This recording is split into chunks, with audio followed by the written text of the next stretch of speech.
إن الحمد لله نحمده ونستعينه ونستغفره ونعوذ بالله من شرور أنفسنا ومن سيئات أعمالنا من يهده الله فلا مضل له ومن يضلله فلا هادي له أشهد أن لا إله إلا الله وحده لا شريك له وأشهد أن محمدا عبده ورسوله لا نبي بعده. قال الله تعالى يا أيها الذين آمنوا اتقوا الله حق تقاته ولا تموتن إلا وأنتم مسلمون.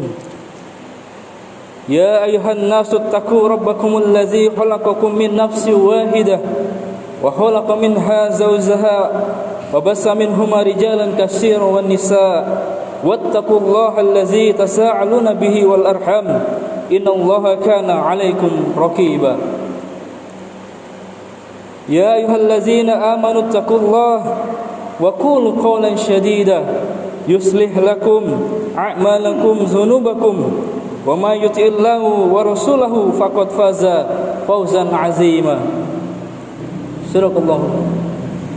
Sidang jamaah Jumat yang insyaallah dimuliakan oleh Allah Subhanahu wa taala. Marilah senantiasa kita memuji dan bersyukur pada Allah Subhanahu wa taala. Kita masih diberikan usia sampai memasuki di dalam bulan Rajab ini yang insyaallah dalam waktu beberapa bulan atau 2 bulan lagi kita akan dipertemukan dengan bulan suci Ramadan. Ini sejatinya menambahkan semangat kita kepada Allah Subhanahu wa taala, mendekatkan diri kita kepada Allah Subhanahu wa taala dan senantiasa berdoa kepada Allah Subhanahu wa taala sehingga kita dapat berjumpa dengan bulan suci Ramadan. Salawat dan salam juga senantiasa kita bersolat pada junjungan Nabi Allah Muhammad sallallahu alaihi wasallam.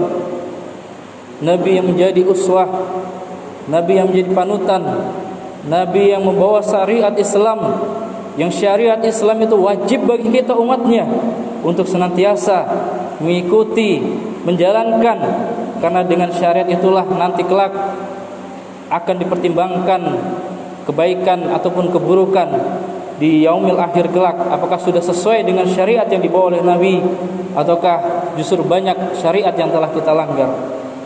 Jika syariat itu kita jalankan, maka berbahagialah kita sebagai kaum muslimin. Allah akan menjanjikan surga yang luasnya seluas langit dan bumi, yang segala kenikmatan yang ada di dunia ini hanyalah kenikmatan kecil di antaranya. Maka kenikmatan di surga adalah kenikmatan yang abadi selama-lamanya. Namun sebaliknya kaum muslimin sekalian, jika kita melanggar syariat-syariat Allah, kita melanggar tentang larangan-larangan Allah kita masih jalankan, perintah-perintah Allah masih kita tinggalkan, maka sangat merugilah seorang itu akan memasuki neraka jahanam yang bahan bakunya dari batu dan kepala manusia. Masya Allah. Sidang jamaah Jumat yang dimuliakan oleh Allah Subhanahu wa taala, salam khatib tak lupa mengajak pada diri pribadi dan jamaah sekalian, marilah senantiasa kita memperbaiki diri kita. Marilah senantiasa kita meningkatkan kualitas keimanan kita dan ketakwaan kita kepada Allah Subhanahu wa taala. Mencari-cari ilmu-ilmu Allah, mana yang belum kita laksanakan, mana yang sudah kita laksanakan kita tingkatkan, mana yang belum kita laksanakan kita berusaha untuk melaksanakannya. Itu adalah wujud dari ketakwaan pada Allah Subhanahu wa taala. Mana perkara yang dilarang oleh Allah, maka dengan sami'na wa ata'na kita senantiasa meninggalkan, baik itu kita sukai maupun kita tidak sukai. Karena segala larangan Allah ketika kita masih jalankan, maka bentuk kemurkaan Allah yaumil akhir balasannya sangat besar. Maka ini sebagai peringatan bagi saya dan jamaah sekalian untuk senantiasa mengingat akan perintah dan larangan Allah Subhanahu wa taala. Sidang jamaah Jumat yang dimuliakan oleh Allah Subhanahu wa taala, kita patut bersyukur pada Allah Subhanahu wa taala karena kita masih diberikan kesempatan untuk hidup, masih diberikan usia yang panjang sehingga kita dapat memasuki bulan Rajab ini. Bulan yang sangat mulia, bulan yang penuh berkah, bulan yang sangat diagung-agungkan oleh Nabi Allah Muhammad sallallahu alaihi wasallam. Bagaimana Rasulullah pernah mengatakan, Rajabu syahrullah, Sya'banu syahri, wa Ramadhanu syahrul ummat.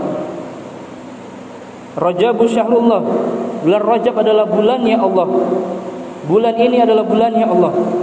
Bulan Sya'ban, yakni bulan yang akan datang, merupakan bulannya Rasul, dan Ramadan merupakan bulannya umat Islam. Fakta yang lain menunjukkan bahwasannya bulan Rajab ini sangat diagungkan oleh Nabi Muhammad SAW. Sebagaimana Rasulullah senantiasa berdoa, Allahumma barik lana fi Rajab wa Sya'bana wa balagna Ramadana. Ya Allah, berkatilah kami di bulan Rajab ini sampai di bulan Sya'ban, dan sampaikanlah usia kami menjumpai bulan Ramadan. Inilah doa yang senantiasa dilantunkan oleh Nabi SAW ketika masuk di bulan Rajab. Sidang jamaah Jumat yang dimuliakan oleh Allah Subhanahu wa taala. Bulan Rajab merupakan kunci dari bulan-bulan terbaik yang akan mendatanginya. Sebagaimana Abu Bakar Al-Baqi rahimahullah menyampaikan bahwasanya bulan Rajab itu ibarat angin, bulan Sya'ban ialah mendungnya, dan Ramadan ialah hujannya. Artinya apa? Kita mulai mempersiapkan diri, memperbaiki diri, dan membiasakan kebiasaan-kebiasaan yang baik dimulai dari bulan Sya'ban ini.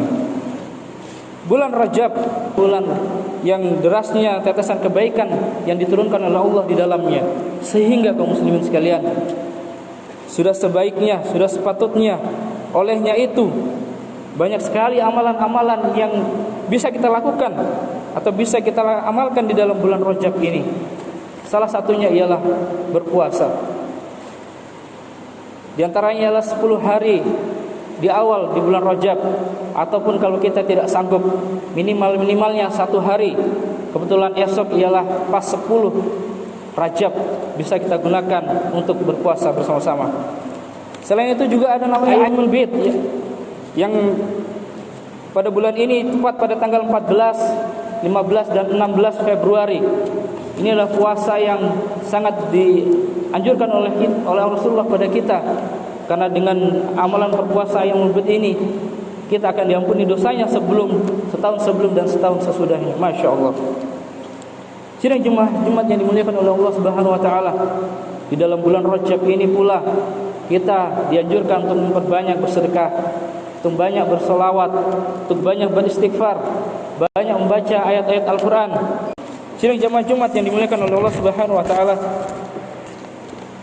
bulan Rajab bulan yang banyak peristiwa di dalamnya. Salah satunya ialah ketika Rasulullah SAW pertama kali dalam kandungan ialah diawali dalam bulan Rajab ini.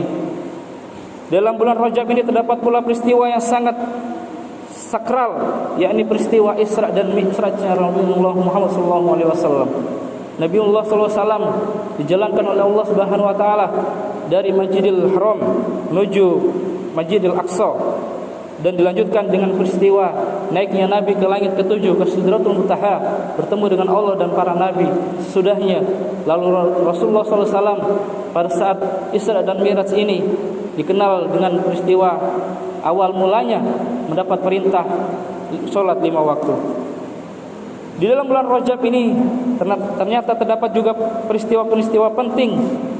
Salah satunya ialah penaklukan beberapa wilayah, terutama misalkan di kota Damaskus atau di kota Syam, yang dipimpin oleh pasukan yang sangat hebat, yakni pasukannya Khalid bin Walid dan Abu Ubaidillah dari kekuasaan Romawi pada saat itu.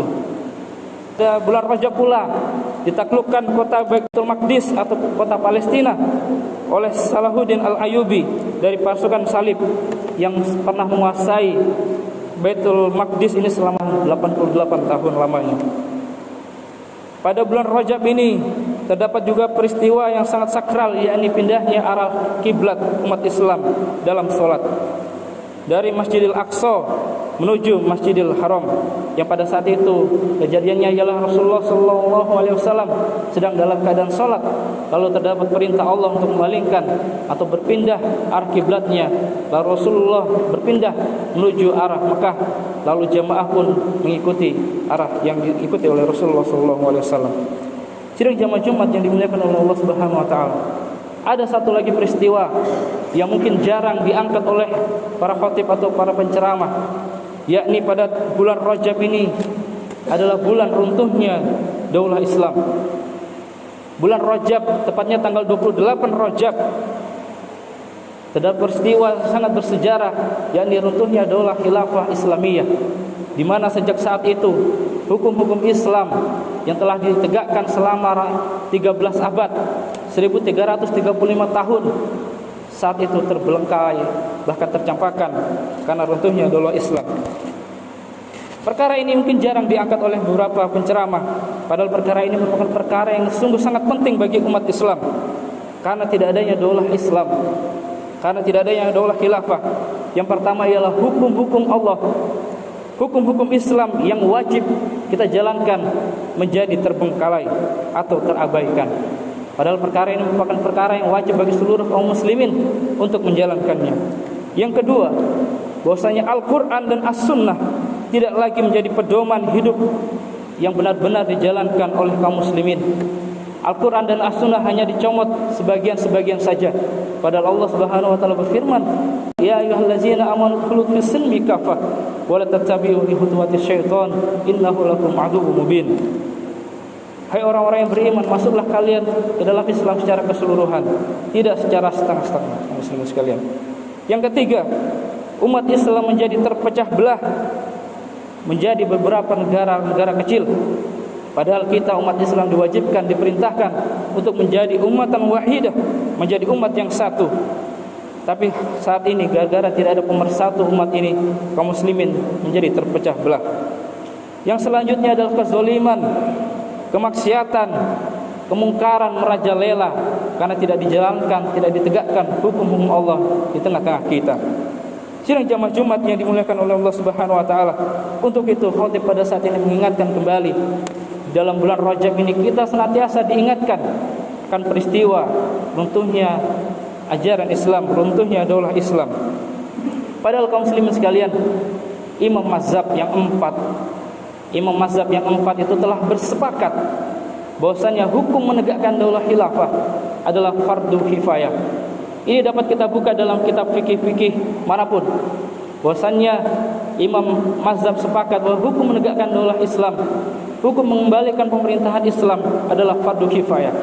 Apa itu fardu kifayah? Fardu kifayah adalah fardu, kewajiban yang dibebankan kepada seluruh kaum muslimin. Dan selama kewajiban itu belum terlaksana, maka seluruh umat Islam akan menimpa dosa atas kewajiban itu. Karena itulah kaum muslimin, sejak tanggal 28 Rajab 1342 Hijriah sampai sekarang sudah memasuki bulan Rajab 1442 Hijriah. Artinya apa? Sudah 100 tahun. Sudah 100 tahun kita mendapatkan dosa fardu kifayah karena kita tidak menegakkan hukum-hukum Allah di muka bumi saat ini. Lalu bagaimana cara kita untuk menghapus fardu kifayah ini? Tidak ada jalan lain kecuali kita berjuang, yakni berdakwah, menyampaikan tentang kewajiban dakwah ini sehingga kaum muslimin kembali menegakkan daulah khilafah yang sebagaimana dibawa oleh Nabi Muhammad SAW. Jadi jamaah yang dimuliakan oleh Allah Subhanahu wa taala, sebagai kaum muslimin kita harus senantiasa jeli dalam melihat aturan Allah, dalam melihat amalan-amalan yang telah ditetapkan oleh Allah Subhanahu wa taala. Jangan sampai kaum muslimin sekalian kita disibukkan dengan memperbanyak amalan-amalan sunnah yang hukumnya sunnah, tapi kita meninggalkan amalan-amalan wajib sebagaimana disampaikan pada sebelumnya. Imam mazhab sepakat menegakkan khilafah adalah kewajiban. Hari ini banyak kaum muslimin yang mempersibuk dirinya dengan memperbanyak amalan-amalan sunnahnya, tapi meninggalkan fardunya. Ini adalah suatu perkara yang menipu kaum muslimin sekalian. Memperbanyak amalan sunnah memang sangat dibutuhkan sebagai penambah amalan kita di yaumil akhir, timbangan kita di yaumil akhir. Tapi ketika ada satu kewajiban yang kita tidak tunaikan, maka dosa itu akan senantiasa mengalir dalam diri kita yang dapat menghabisi amalan-amalan sunnah tadi itu. Kita mungkin sering dikocok kaum muslimin sekalian di dalam kitab-kitab fikih, dalam pembahasan khilafah senantiasa ditaruh di belakang. Cobalah kita perhatikan dalam fikih-fikih, pasti ajaran kewajiban tentang khilafah itu ditaruh di dalam bab-bab terakhir, sehingga banyak kaum muslimin yang senantiasa mengabaikannya. Banyak kaum muslimin membahas hal-hal taharah, puasa, masalah sholat dan sebagainya. Tapi kadang melupakan, melalaikan bab-bab terakhir yang merupakan tajul furuj, mahkota kewajiban bagi seorang muslim, yang dengannya hukum-hukum Islam, Al-Quran itu akan menjadi pedoman hidup kita kembali. Barakallahu wa lakum fil Qur'anil azim wa nafa'ani bima fihi minal ayati wa zikril hakim. Aqulu qouli hadza wa astaghfirullaha innahu huwal ghafurur rahim.